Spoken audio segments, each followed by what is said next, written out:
Greetings, and it's time for Andy's Top 10. Now, top 10 what? That's always a problem to me when I do a top 10.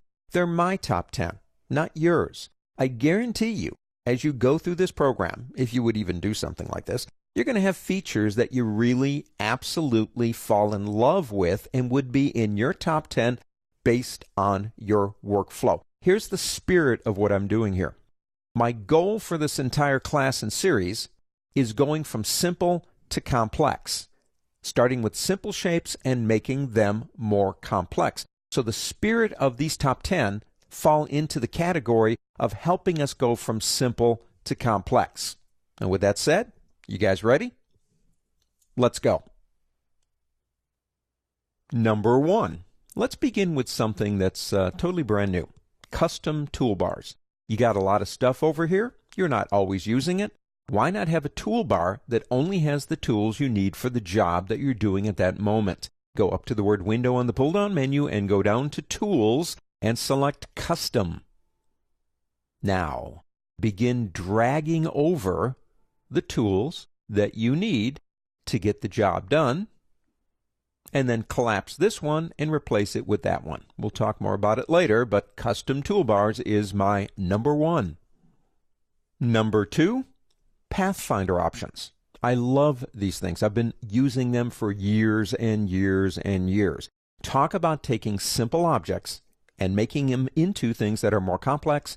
This is exactly where you want to go. For example, come over here and select these two right here and just click one button in the Pathfinder panel and have a more complex, different type of shape. I can take all of these and click one button and make them into like a church key.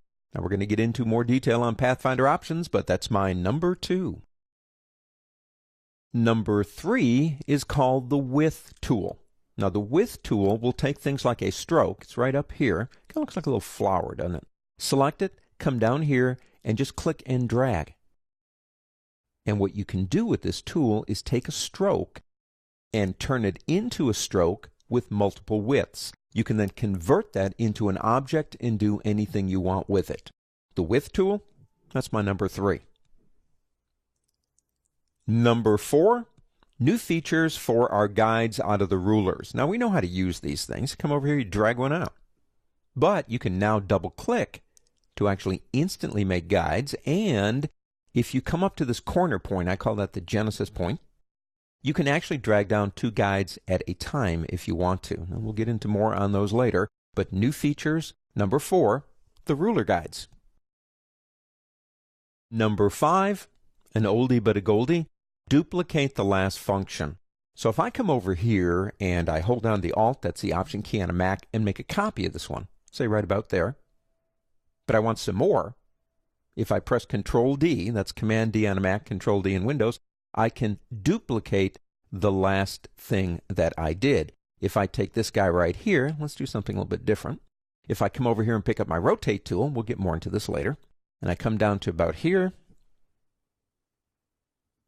and tell the computer I want a copy at 15 degrees, which is divisible into 360, and then do a Control or Command on a Mac D, I can make the beginnings of, I don't know, a flower. Duplicate last function is my number 5. Number 6, gradient mesh. Been there for a while? You can achieve things like this in a gradient mesh. You can do something simple. Here's the tool right over here. Say come to this object, click, go right about there, and start making something akin more to a ball with a surface 3-dimensional. So whether it's this or this, the Gradient Mesh tool is my number 6 because of its ability to create almost photorealistic images in Adobe Illustrator. Number 7, the brand new Touch Type tool. If I come over to my typing tool here and go all the way down to Touch Type tool, I can then select one letter and begin manipulating just that one letter. And the cool thing about this is it's still part of that text. And we will talk more about this later, but the brand new Touch Type tool is my number 7. Number 8 is the ever-popular Appearance Panel. The Appearance Panel is one of those things that even if I'm making new workspaces, I always find room to include it. It's right over here. Why do I like it? It gives you total control over whatever you're doing. For example, I've got a star. I've applied a 3D effect to the star. It's got a gradient. There are things I want to do to change it. Now, some of those things I can do over here, I know. But if I select it, everything about that particular object is being controlled by this one panel. Even the 3D extrude and bevel. You don't want it anymore? Turn it off or delete it. The Appearance Panel is one of those things you always want to have handy. That's my number 8.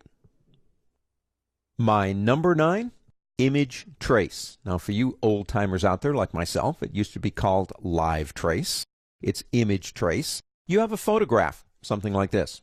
You want to convert it to vector so you can colorize it and work with it as a vector object. No problem. Click here, come up here and click Image Trace. Now come over here and say go down to 16 colors. Now we come over here, expand it out, and you have now a vector object with all the rights and privileges of vector work. We'll talk more about these later. Image Trace is my number 9. My number 10 is something called Live Paint, and it kind of goes with Live Trace, or what used to be called Live Trace. It's now Image Trace. Basically, I have a photograph here of a sketch. I click Image Trace up here to turn it into a vector. I expand it out. Now it's a vector. Again, we'll get into this later. Here's the Live Paint bucket. Now, if I select that and come over here, I can begin by clicking and then actually adding different colors to these areas. Just by clicking. We could spend a lot of time on this, but this is just kind of a demo. Live Paint allows you a much easier way to control the colors, strokes, and or fills within a Live Paint document. Well, there you go. Those are my top 10, not necessarily in any order, but just 10 features out of thousands in Adobe Illustrator that I think kind of represent the spirit of this program and its ability to take even simple objects and make them into things much more complicated.